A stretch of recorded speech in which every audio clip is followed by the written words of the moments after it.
Bijouterie Pantsou, manolotra anao ny logité. Fa ahoana kina tandry mampafotsy an'ireo ohatr'izao Satria izaho mampiasa Blossom White. Blossom White, éclaircis votre peau. Tiany tena izy rasoir Supermax. Supermax ny rasoir mora indrindra eto an-tanàna. Ariary dimanjato zay lalovany malama.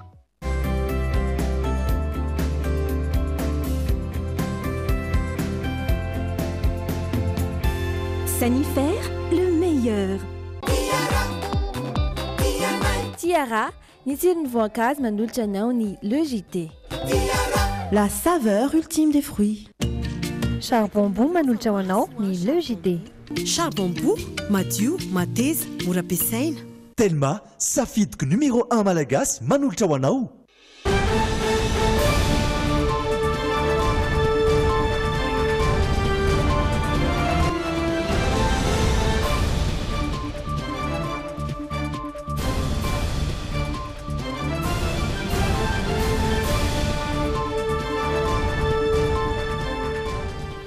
miaraba tompoko ary mitsidika indray ny tokantranao nititaka-ariva ny talata fahafito ny volana May ity tonga soa atao anaty ny fotoana ny fampalalam-baovao reto ny lohateny.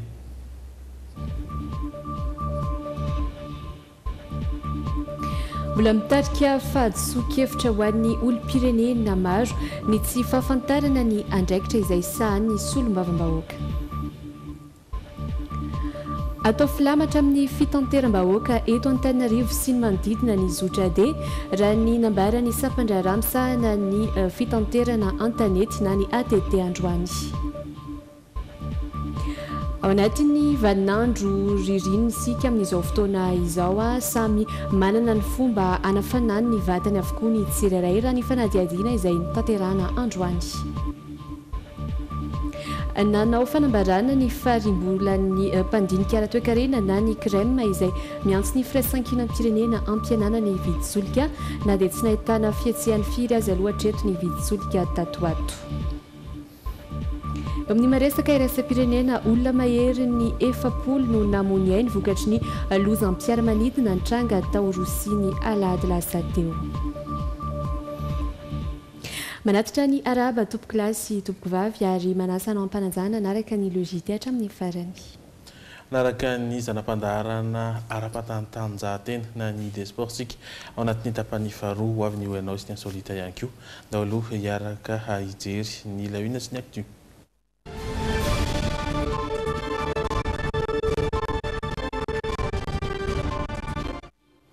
Ny vaovao ny fifidianana no maresaka tsy mpanatanteraka ny solombavam-bahoaka fa mpanao lalàna mbola mitarika fahadison-kevitra ho an'ny olom-pirenena maro mantsy ny tsy fahafantarana izay andraikitry ny solombavam-bahoaka izay.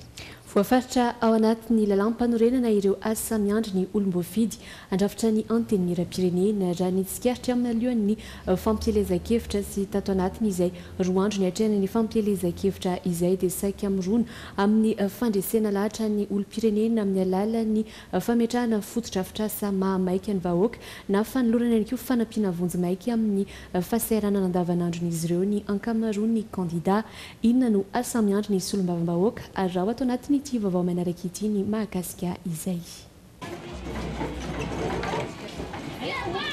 Fotoana iray mahavelom-bolo ny vahoaka eny fotony vanim-potoana ny fampielezan-kevitra izay tsy hanavahana sokajim-pifidianana. Mbola maro amin'ireo olom-pirenena no mihevitra fa mitovy avokoa ny asa miandry ireo olom-boafidy na dia samy hafa aza ny sokajim-pifidianana hatrehana. Hita taratra ao anatin'ny fampanantenana sy toky fanaovan'ireo kandida amin'ny oresena lahatra izay fifangaroana andraikitra izay.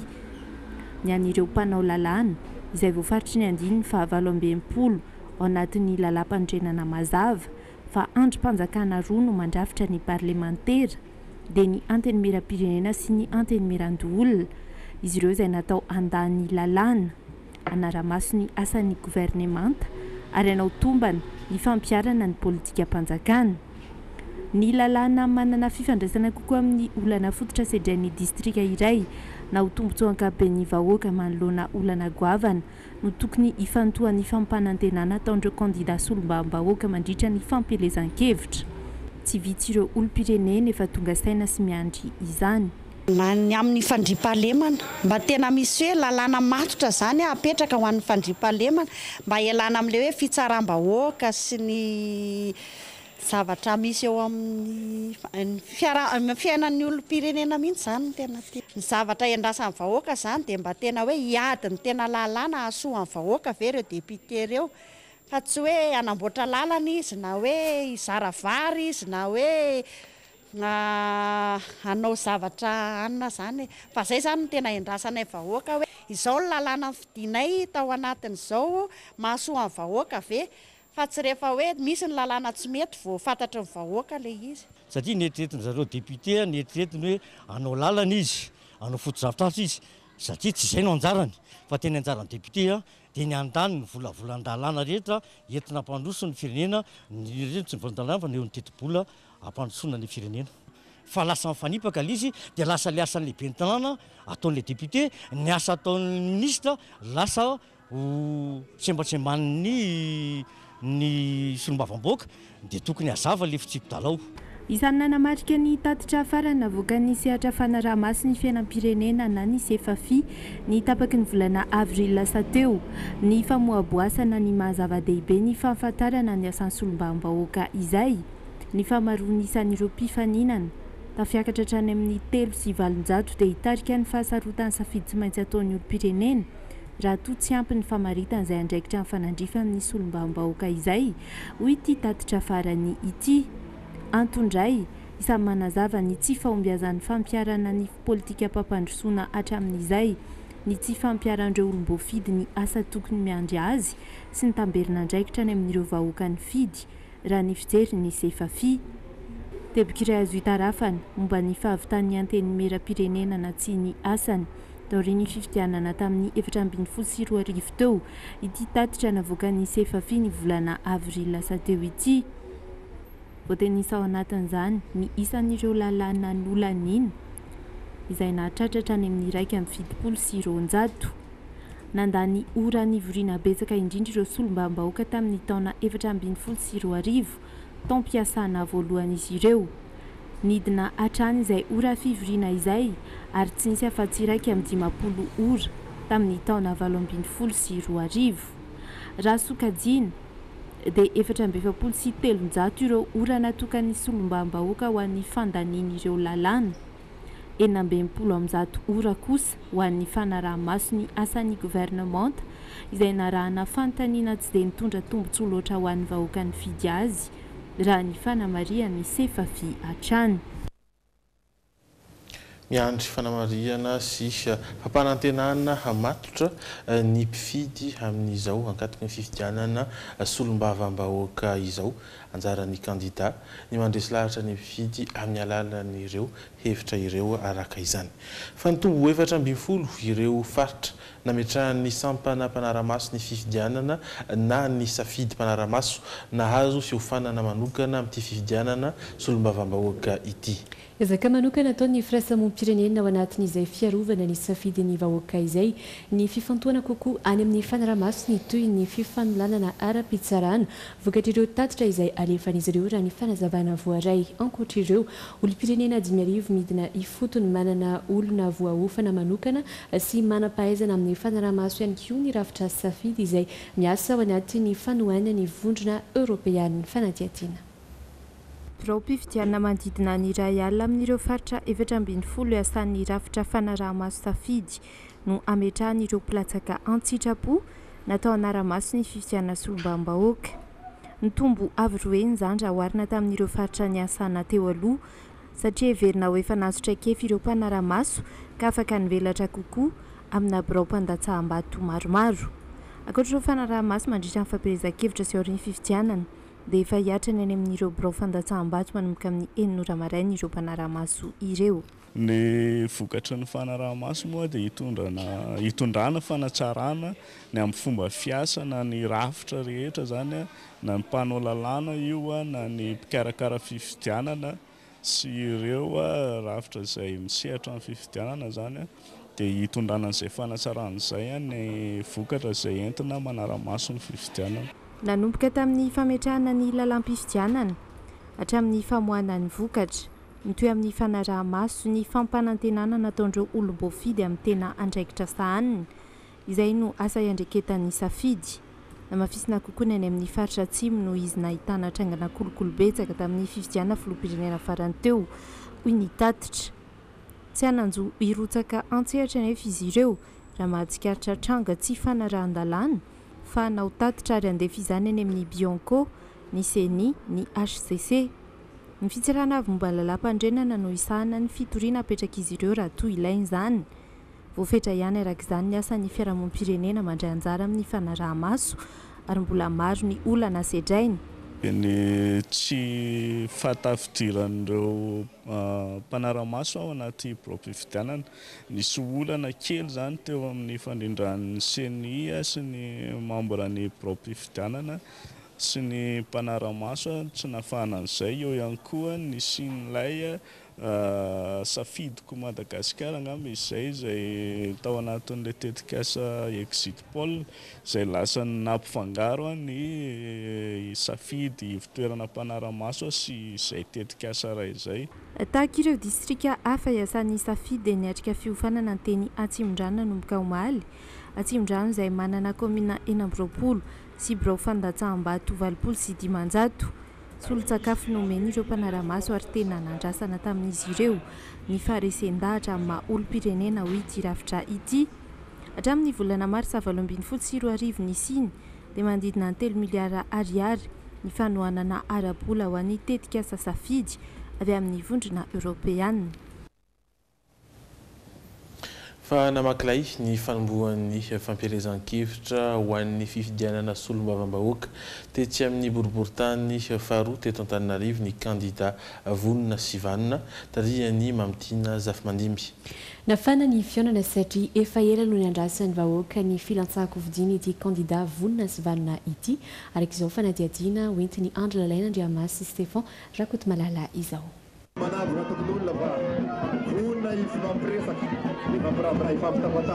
Tonga dia vavana avy hatrany io no azo ilazana ny fanombohan'ny fampielezan-kevitra tetsy amin'ny boriboritany faharoa ho an'ny lisitra tarihany kandida Mamitina Zafimandimby. Nasehon'izy ireo ny mahavonona sy vanona azy na teo am-petadrindrina na teo amin'ny fionana tamin'ny mpifidy dia tantaratra hatrany izany. Fiombonan-tsaina sy etaeta niaraka efa ela no azo ilazana amin'ny fionana teo amin'ireto kandida vonona sy vanona tarihany Mamitina reto raha nitsidika amin'ny mponina tetsy saripody Androndra ho Omaly alatsinainy.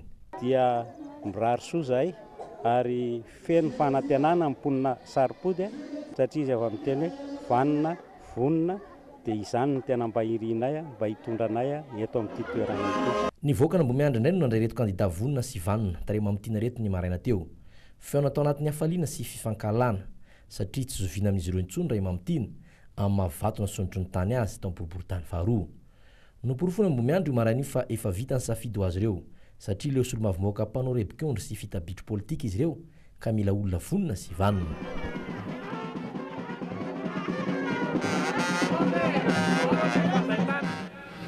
Izay mikasika an'iny manamarika hatrany isika eto amin'ny Dreaming fa misokatra amin'ny antoko sy ny ankolafy ary ny vondrona politika izay maniry ny ampita ny vaovao ny fampielezan-kevitra ao amin'ny fampielezan-kevitra izay ataon'izy ireo. Miondra antsika aorian'ny dokam-barotra ny vaovao ara-toe-karena ny sosialy ary ny trangam-piarahamonina no arahantsika amin'izany. Mitoy ny logité vaovao sosialy sy no izantsika izany atao filamatra amin'ny fitateram-bahoaka eto Antananarivo sy manodidina ny zotra D hoy ny Sampandra Ramsana fitaterana antanety na ny ATT. Izaka atao ny soroana ny gabraraka ataon'ny taxi be izay mampitaraina ireo mpanjifa napetraka nanomboka androany ireo mpanaramaso avy eo amin'ny ATT eny amin'ny fiantsonany taxi be sasantsasany fanampim-baovao mahakasika izay hoentin'ny Jasiel Njarafeno sy Dolphe Rakotiny aina amintsika. Mampitaraina ny mpampiasa ny zotra D izay mampitohina Antananarivo renivohitra sy Ivato, Anosiala ary Mahitsy ny tsy fanarahan-dalàna ataon'ny taxi be. Ny mampitaraina mpanjifa dia voalohany indrindra aloha le fanariana andalana. Fanariana andalana. Faharoa lay amiodina andalana zany. Fahatelo lay tsy fanajana zareo an'ilay ora esany zay manomboka amin'ny 5 ora maraina ka hatramin'ny valo ora alina any ka lasa miabana fotsiny a raha mity zotralinina de ty a de be deaibe ny toerana zay misy a olona be deaibe amin'ny ariva amin'ny enina sasany amin'ny fito amin'ny fito sasany avy miasa nefa tsy miasa tsony zareo. Nitondra fanazavana namaly ny fitaraina amin'ny mpanjifa ireo mpamily sendrana androany fanirina izy ireo ihany koa ny anao izay mahafa-po ny mpanjifa sy angolana maro no mbola sedraina vonina narina ny lesoka izy ireo. Ny antony tena mahatonga le zany a dia le embouteillage indraindray mihitsy koa le gasoil mba tsy nijovon'ny zalaky ireo zany dia zay mahatonga anazy le mihodina an-dalana mandrapatonga ny amin'ny fito amin'ny valo eo zany tokony asany mandrapazainy amin'ny fito valo alina eo. Mba samy tonga amin'ny farany daholo amin'ny telo minitsy ny bus dia mandeha tsara ny asa zay zao ny aloha. Nandefa solitena mpanaramaso teny amin'ny fiatsoana ny taxi be mampiasa ny zotrade androany ny ADD tanjona ny amahanareo olana mampitaraina ny mpanjifa mba hanatanterahana ny fanambina petraka amin'ny anaovana ity zotra ity ho filamatra. Zany hoe tsy mbola nametaka n'ilay affichage izy mampilaza ndreo le rehetrarehetra hoe ity ny toerana natokana ho an'ny bevoka na ity ny ana rehetrarehetra dia mame fampitandremana izahay fa raha misy kosa nefany ilay fanarahan-dalana hatramin'izay zay tsy narahandrareo toy ny hoe fiodinana an-dalana le manao taingimbele hoe tena mikiravoravo tanteraka mihitsy a avy hatrany tsy maintsy andraisana fepetra ho saziana avy hatrany izy tapitra aloha zany le karazana fidinana amin'ny zoma ho avy zao a ka ao anatin'izay a ivorondray ireo le komisionireo hijery inona ny zavatra fanatsarana zay tokony mbola ho atao a inona ny zavatra tsy nety zay ezahana ho ahitsy a ary inona ny zavatra efa nisy tsara ka hotohizana hatrany a mba hahatonga le zotra linona dia ho piloty a sy anisan'ny filamatra amin'ny fitaterana rehetrarehetra eto Antananarivo sy ny manodidina. Ankoatran'ny tsy fanarahan-dalana ataon'ny taxi be betsaka nefa miaya fasairanana amin'izao fotoan'ny propaganda izao no fampiasan'ireo kandida ny fiara fitateram-bahoaka. Andrasan'ny mpampiasa fiara fitateram-bahoaka fatratra ny aombiazany ity hetsika hatongavany zotra dia ho filamatra ity ka hampisy vokany eo amin'ny sehatry ny fifaninanana amin'ireo coopérativa hafa. Vaovao sosialy hatrany ao anatin'ny vanim-potoana ny ririnina tanteraka isika izao amin'izao fotoana izao ary samy manana fomba hafanany vatany ny tsirairay. Ny ankabeazan'izy ireo dia mamonjy toeram-pivarotana sakafo mafana, ny sasany kosa manao fanatanjahantena. Ny tetireo toerana samihafa fandehanan'ireo olona amin'izao andro ririny izao. Piardina Razafin-dramanana sy Aina Raona ary mitatitra ny tafatafa izay nanaovany tamin'ireo olona ireo. Andro vitsy teo izay no niditra tanteraka tao anatin'ny vanim-potoana ny ririnina ny eto Avontany sy ny manodidina. Na izany aza miovaovatra ny maripana, mangatsiaka amin'ny maraina sy hariva raha toa ka mafana ny atoandro. Samy miezaka mitady hafanana amin'izay mahamety azy araka izany ny tsirairay. Ny toeram-pisotroana kafe sy mofo izao no toerana tsy tapak'olona mihitsy. Ankoatra izay ny fihinana sakafo misy lipida toy ny voanjo sy ny maro hafa. Dité ihany dia mampafanana ao anatin'ny ray andro ve malany 2 litatra fa hoe ampafanana zany rehefa le maraina iny dia misotro dité. Dia ireo mangatsiaka dia amin'ny rano lasopy matetika sotroako. Efa inefatra sotro dité azy hatramin'ny anko tena mampafanako. Ho an'ny sasany indray dia ny akanjo no atao mafana. Tsikatra tamin'ny fitafin'ireo olona ety an-dalana izany raha tamin'ny ety androany ity. Tsy maintsy manao akanjo mafana aloha zany fa mangatsiaka ny andro. Iny zany tsy maintsy entina foana izy satria mivadibadika le andro dia tsy maintsy mitondra inona moa zany tsy maintsy mitondra akanjo mafana. Vesatra ary dia tsy maintsy mitondra akanjo mafana foana. Za aloha isaky ny maraina dia mitondra akanjo ba foana fa mangatsiaka be tsina le maraina dia mitondra akanjo ba. Rehefa mafana ohatr' izao dia soroko indray ary rehefa amin'ny hariva tsina mangatsiaka indray.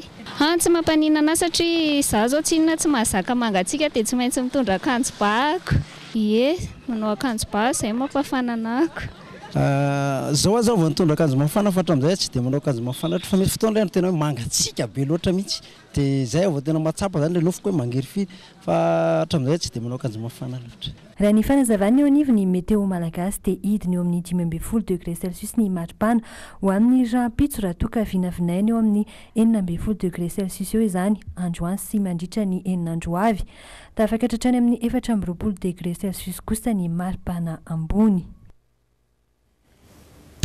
Ny fahasalamana ary ihany koa ary ambony ny tany fahavitambakisiny ho an'ny zaza latsaky ny 9 taona araka ny taritra navoaka ny ministeran'ny fahasalamam-bahoaka.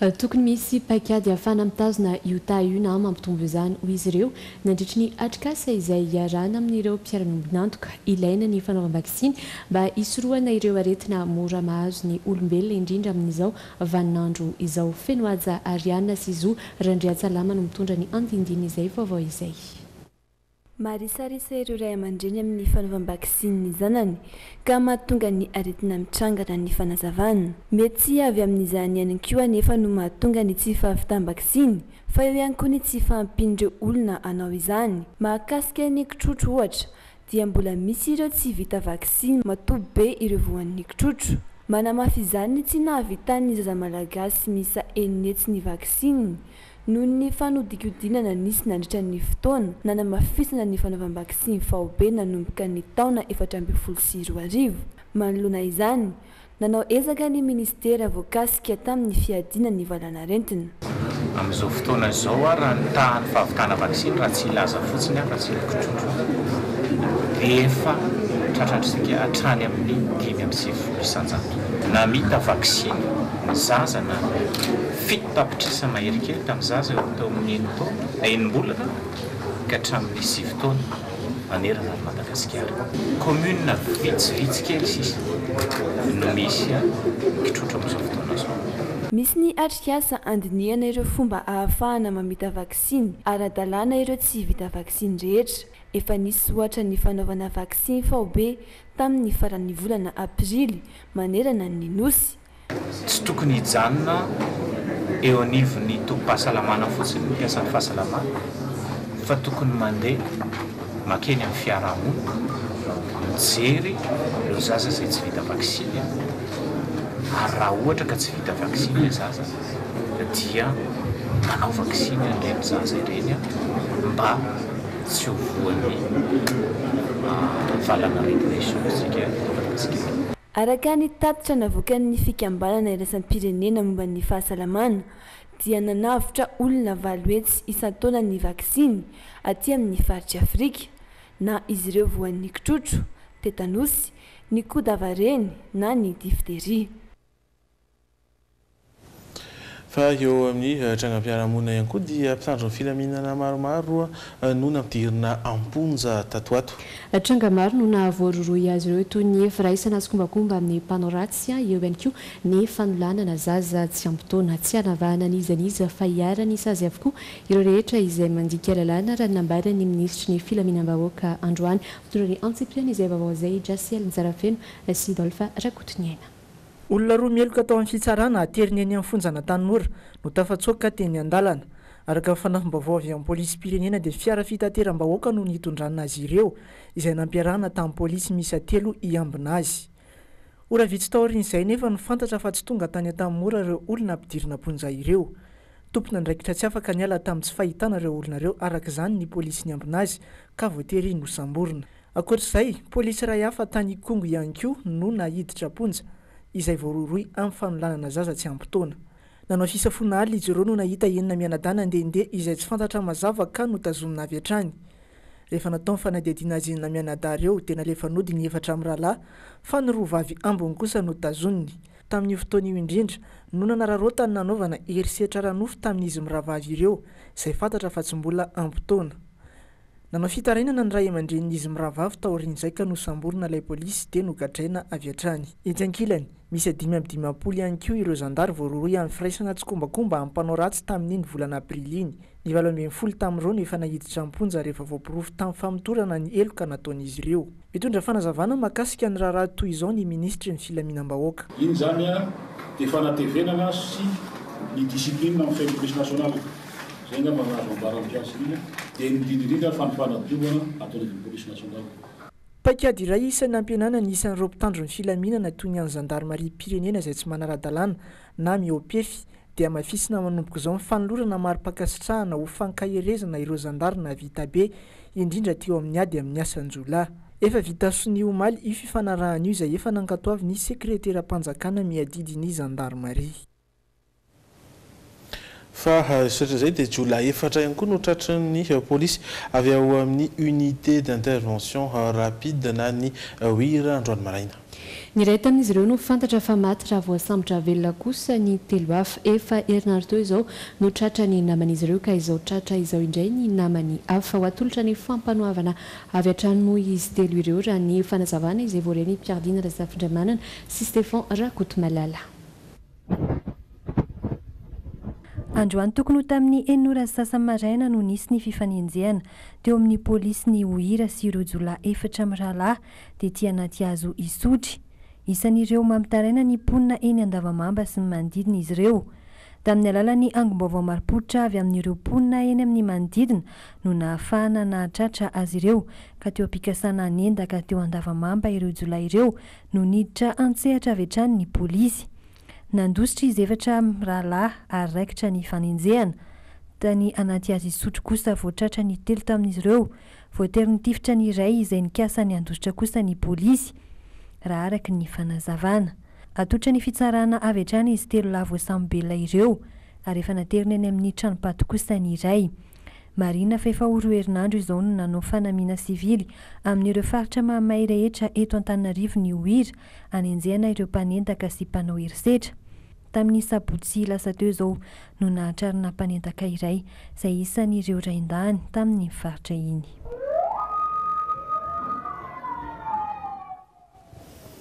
Fa eo amin'ny vaovaon'ny toe-karena kosa indray ary tsy mbola nahitana fiovana aloha ny vidin'ny tsolika atao anatin'ny volana vitsivitsy izay miezaka mitazona ny vidiny tsy hetsika ny fitondram-panjakana.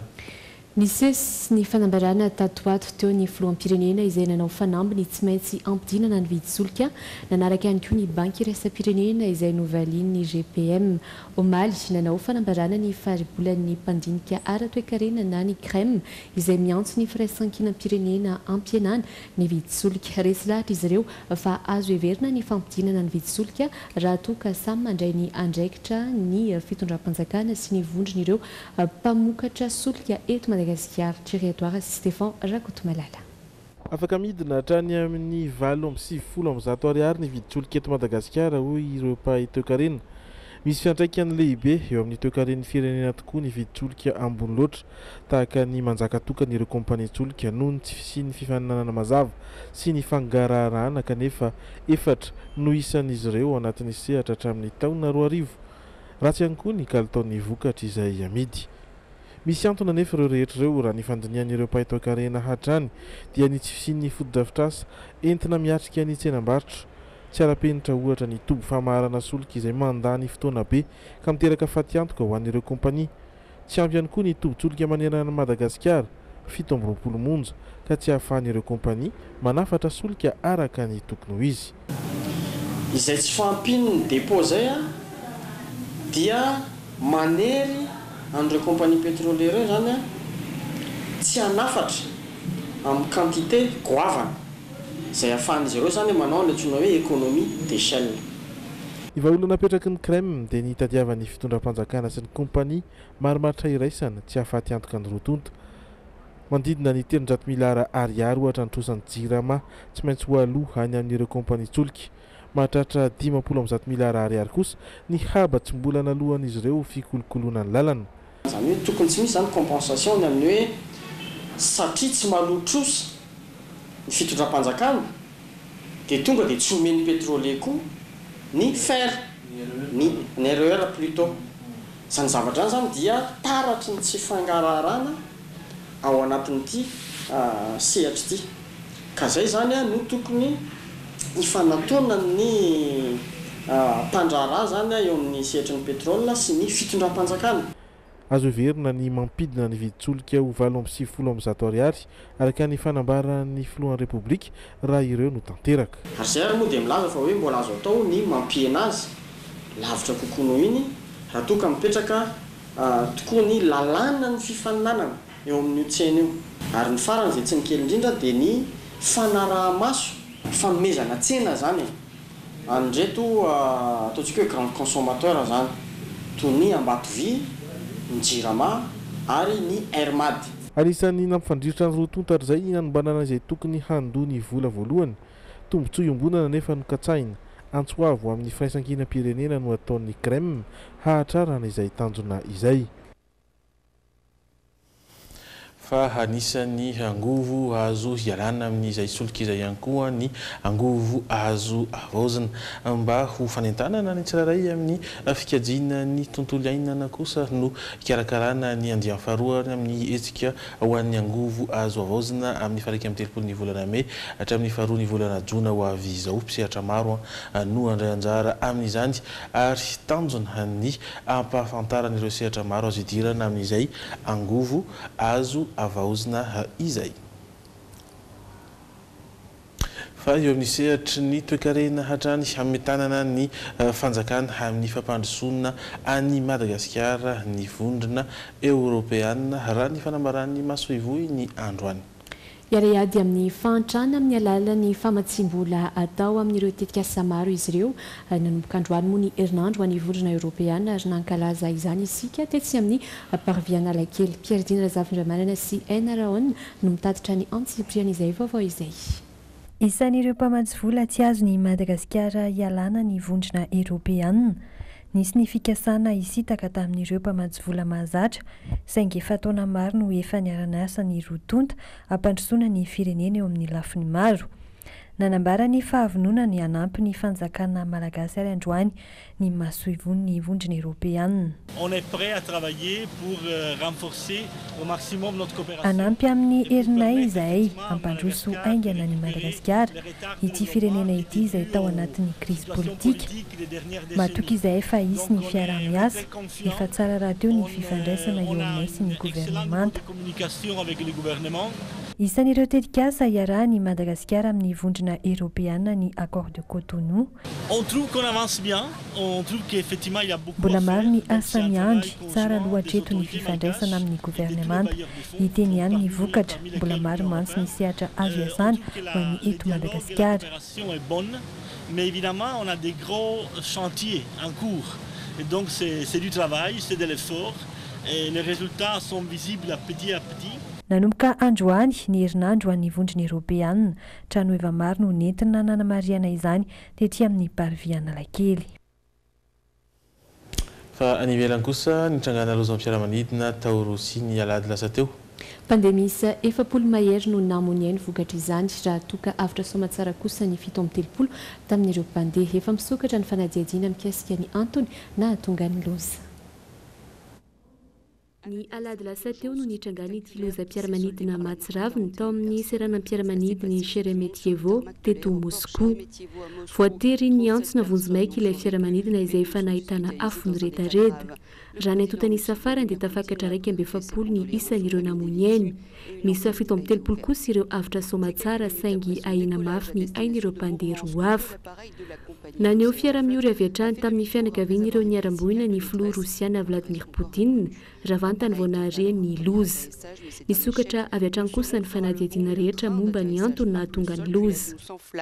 Les réservoirs sont pleins, l'avion s'embrasse très vite. Raha ny fantatra dia minitra vitsy taoriany niangan'ilay fiaramanidina ny kompania Rosiana Aeroflot iazo any Murmansk no voatery niverindalana izy ireo rehefa natsikaritra zavatra hafahafa izay tsy mbola voafaritra treto ireo mpanamory ilay fiaramanidina. Tsy maintsy nakatona vonjimaiky noho io ny serana mpiaramanidina. Efa mandeha ny fanadiadiana mikasika ny tsy fanajana ny lalàna mifeny aroloza anabakabaka. Etsekilany kosa nefa dia maro tamin'ny fijoroana vavolombelona nataon'ireo mpandeha avitra soma tsara fa vokatry ny tselatra ny antefa tamin'ilay fiaramanidina no nahatonga ny loza. Marina fa fiaramanidina Rosiana Superjet 100 fikatrin'ny orinasa Sukhoi ity tradoza ity. Fiaramanidina izay amperinasa nanomboka tamin'ny taondasy ary nanaovana fitsiriana ara-teknika ny volana aprila lasa teo ho ihany ny Aeroflot. Andrasana araka izany vokatry ny fanadiadiana taon'ireo manam-pahefana. Ao Birmanie kosa indray tafavoaka ny fonja androany tao Birmanie ireo mpanao gazety Rola ao amin'ny Reuters antony nampikadra azy ireo ny volana Desambra 2024 ny namohan'izy ireo lantsoratra an-gazety mahakasika ny famonoana ireo Rohingya amin'ny safita tany Birmanie. 7 taona antitra ny maizina moa no sazy azon'izy ireo tamin'izany saingy votsitra kosa 270 andro taty aoriana. Horahantsika ny fanadiadiana. Afaliana no nandraisan'ireo mpanao gazety ny Reuters ao Rondon ny filazana ny fahafahan'ireo naman'izy ireo ivoaka ny fonja androany. toy izao ny fanambarany lehibe ny trano fanaovan-gazety ity noho izay vaovao izay. Nous sommes extrêmement heureux que la Birmanie ait relâché nos courageux reporters. Faly izay tamin'ny amitsorany Birmanie ireo mpanao gazetinay i Wallon sy Chassou. Izy ireo no lasa famantarany fahalalany asa fanaovan-gazety maneran-tany nanomboka ny fisamborana azy ireo 12 andro lasa izay. Teo ampivoanany fonja dia efa naneho ny fihetsepo i Wallon iray tamin'ireo mpanao gazety no gadraina. Tena faly sy dodinao eo indray amin'ny fianakaviako. Tsy androko sady ny iverenako amin'ny asako.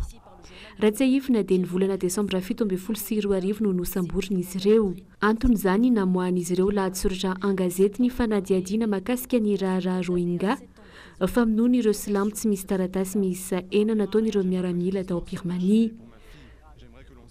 Tamin'ny volana Septambra 2022 no voaheloka 7 taona an-tranomaizina izy ireo noho izany. Famoahana tsy ambaratelo-panjakana no vesatra ny ampangana azy ireo. Irariko ny iraketana izao zava-mitranga izao ho an'ny zanako ho fantatry ny rehetra fa ireo olona izay namoaka ny marina mikasika ny raharaha iny tena ampidirina amponja taty Birmanie. Samy nanameloko izany avokoa ny ivotoeram-panao gazety maneran-tany nandany anao fanelanelanana tamin'ny ity raharaha ity moa ny mpitondra ao Birmanie. Nandika ny lalàna ny amin'ny hitsabahana amin'ny tsambaratelo-panjakana ireo mpanao gazety raha ny nambara ny tompony andraikitra. Marina fa ny taona 2022 no vita tanteraka ny fanadihadiana nataon'izy ireo mahakasika ny raharaha Rohingya izay naparitaka ary nahazo loka ny volana Martsa. Amin'izao fotoana, kadra politika miisa 27 no mbola voatazona ny Birmanie. Rohingya mahery ny 7 hetsy no nitsoaka noho ny fanenjehana nataon'ny tafika izay sokajiny ny firenena mikambana ho famonoan'olona fahobe. De la répression sanglante menée par l'armée, un génocide selon les Nations Unies. Fa iverina eto an-toerana indray isika satria dia manome fotoana ireo mpiantsena indray ny bazary ny arivo rahampitso alarobia hatramin'ny sabotsy ho avy izao eny amin'ny parvis Analakely. Maro ireo trano evo hita mandritra izay efatrandro izay ahitana karazany entana isan-karazany ihany koa ho arahantsika avy hatrany ary ny tsara ho fantatra mikasika izay. Miditra amin'ny andia manaraka indray ny bazary ny arivo eo amin'ny tokotany be ny lapan'ny tanàna Antananarivo. Efa vonina ireo mpikarakara amin'ity hetsika arabaritra lehibe ity. Amin'ity andiany fahatelo ity ny tema hoentina moa dia hoe ndao hiantsena satria afaka miantsena daholontsika amin'ity herinandro ity manomboka ny rapitso izany hoe fahavalon'ny volana May hatramin'ny faha-20 ny volana May. Amin'ny mahatsena be ny bazary ny arivo azy dia maro karazana ireo entana ho hita ao. Anaporofo izany amaron'ireo trano efa hisokatra manodidina ny 200 isa eo. Anisan'izany zao ny article déco dia ny food court dia ny akanjo isan-karazany izany hoe lamaody ny high-tech be dia be ny stand ahitana an'izay. Amin'ny volana Jolay indray ny andia manaraka ho ireo mpikarakara koa mila araraotina ity andiany ity mampiavaka ny bazary ny arivo raha teo ny tsy fisiana vindim-pidirana. Izary aloha ny vaovao arahana rahantsika atao anatin'ny tapan'ny voalohany ampatsevina aminao ireo izay nisy songadina mbola mitarika hafajon-kevitra ho an'ny olom-pirenena maro ny tsy fahafantarana ny andraikitry ny solombavam-bahoaka maro ny andrasan'izy ireo amin'ny izany. Fantatra ihany koa fa ho atao filamatra amin'ny fitateram-bahoaka eto Antananarivo sy ny manodidina ny Sotra D hoy ny sampandrara amin'sahana ny fitaterana antanety na ny ATT. Ary tsy ahivina aminao ihany koa fa nanao fanambarana ny faribolan'ny mpandinika ara-toekarena na ny crème izay miantso ny firaisan-kihira-pianarena ampihenana ny viditsolika na dia tsy nahitana fiatsehana firana izany viditsolika izany tatoato azo ampidinina tsara ny viditsolika hoy izy ireo. Ireto kosa indray no miandrentsika atao anatin'ny tapany faharoany logity amin'izao takariva izao ho an'ny androany dia anaraka ireo akony vaovao ara-panatanjahantena isika eo ihany koa ireo vaovao tsara ho fantatra manodidina izay vaovao ara-panatanjahantena izay. Iza no firenena anao lalao pilalahina amin'ny Barea de Madagascar izay no fanontaniana napetraka tato anatin'ny Oianao. Hafakely gobelet fisotroana kafe azo sary tao anatin'ny tantara mitohy Game of Thrones episode fahaefatra izay lasa miteraka resaby amin'izao fotoana izao amin'ny tambazotra tserasera no entina amintsika ao anatin'ny insolita ny walina. manasanao tsy saraka aminay fa ireno mbola miandry anao aoriny ireto dokambarotra vitsy ireto